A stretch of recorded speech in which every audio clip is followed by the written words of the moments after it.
How many of you have seen this phenomenon in your workplace? Two people, both in the same position. For one, their work seems to have meaning and purpose. The other, they see their work as just a job, just a paycheck.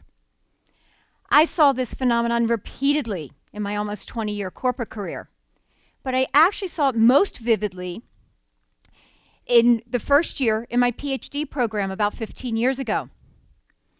As a new doctoral student, I was assigned to be the research assistant for Dr. Jane, not her real name, a professor who was with the institution about a year when she quit, saying she was completely burnt out. The next semester, I have a research seminar with Dr. K, the senior professor in our department, a crusty 70-year-old New Yorker, who one day in class asked us, does anybody know what factor analysis is? Being good PhD students who just sat through a 3-hour lecture on factor analysis just the week before with another professor, we looked at each other in stunned silence. And you guessed it, we had no clue how to explain what factor analysis was. Dr. K, realizing this, takes out a pad and a pen. And with dots and lines, explains factor analysis to us in a way that even my 10-year-old granddaughter could understand. But what I most remember about that day is not that I now know what factor analysis is. It's the fact that I realized that Dr. K had explained factor analysis to literally hundreds of doctoral students over the past 40 years and still did it with meaning and purpose in his work. So why is it that Dr. Jane and Dr. K, both working in the same position for the same organization, had such vastly different meanings attached to their work? Today, I want to talk about how I found the answer to this question. When I first looked at the research, what I found was that most people fall in one of three categories for the meaning that they attach to their work, what we call the 3 work orientations. The first orientation is people who see their work as just a job, just a paycheck. The second are those that get self-achievement from their work, the big title, the corner office, what we call the career orientation. The third group actually gets meaningfulness and purpose from the work itself, or sees their work as a calling. The other thing we see in the research is that those that see their work as a calling, those that get meaningfulness from the work itself, also tend to have better job performance, less sick days, and greater job satisfaction than their job and career-oriented coworkers. So what is the difference that makes someone see their work as a calling or not? When we think of calling, many of us think of the helping occupations, teacher, medicine, Peace Corps worker. Many people actually go into the helping occupations hoping to find meaningfulness and purpose in their life through their work. In New York City, we saw this search for meaning vividly in the year after the 9/11 terrorist attacks, when the New York City School District saw a significant increase, in some cases as much as 400%, in the number of teaching applications received from individuals coming from other occupations.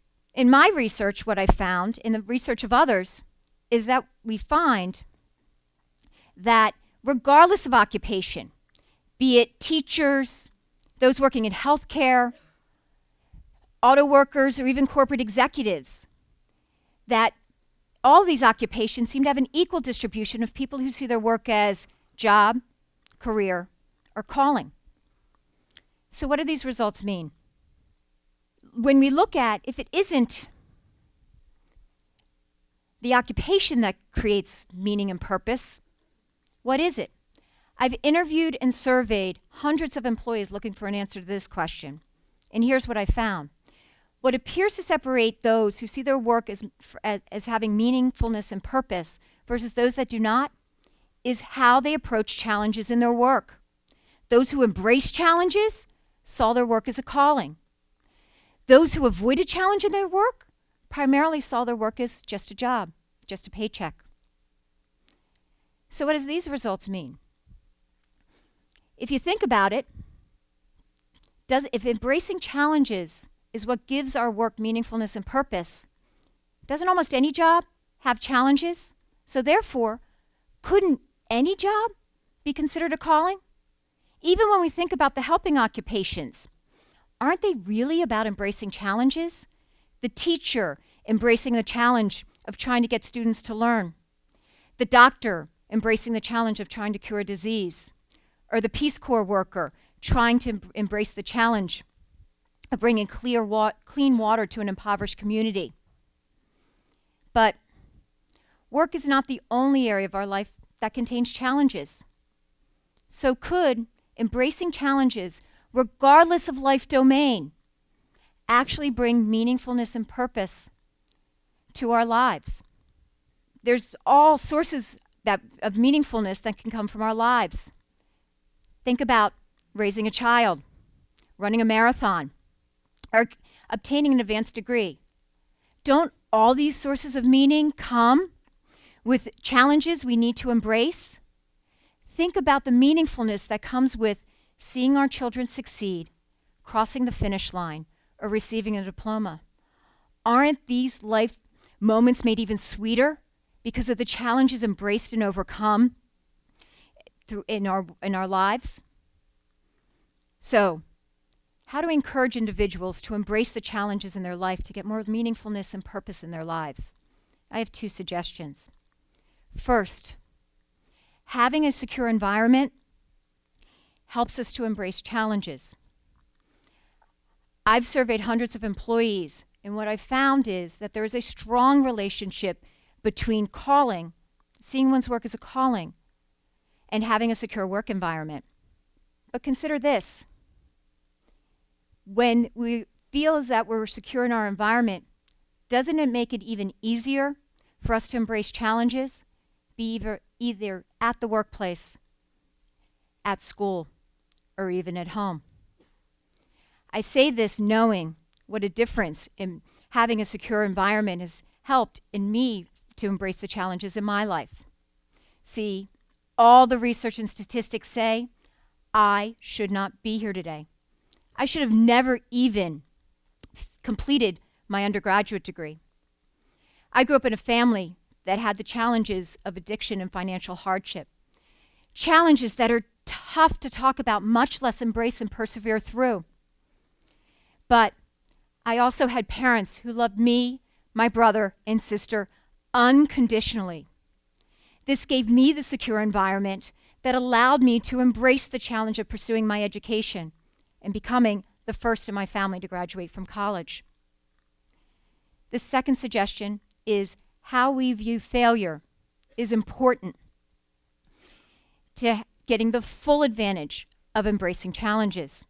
When we embrace challenges, we have no guarantee of success.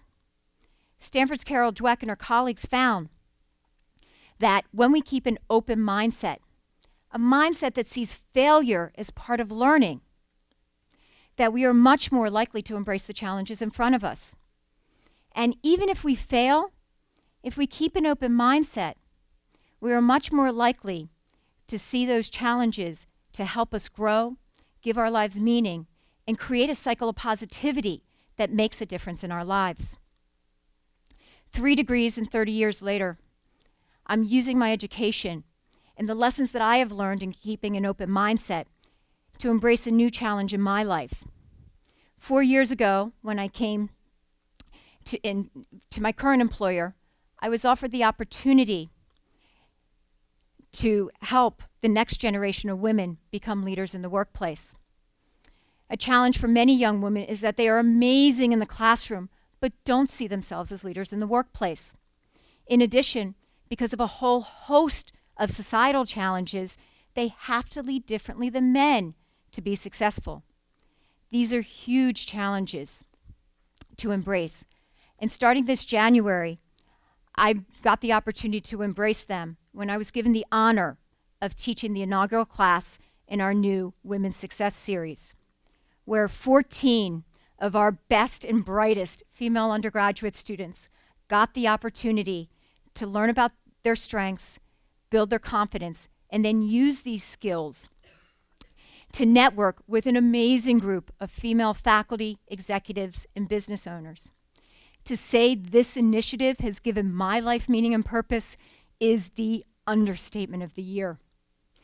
Every week teaching this new class, I would come out almost in tears because my heart was so full watching these young ladies realize how amazing they are and embrace the challenges before us. I hope my students see the meaningfulness and purpose that they have given my life, as I saw with Dr. K 15 years ago.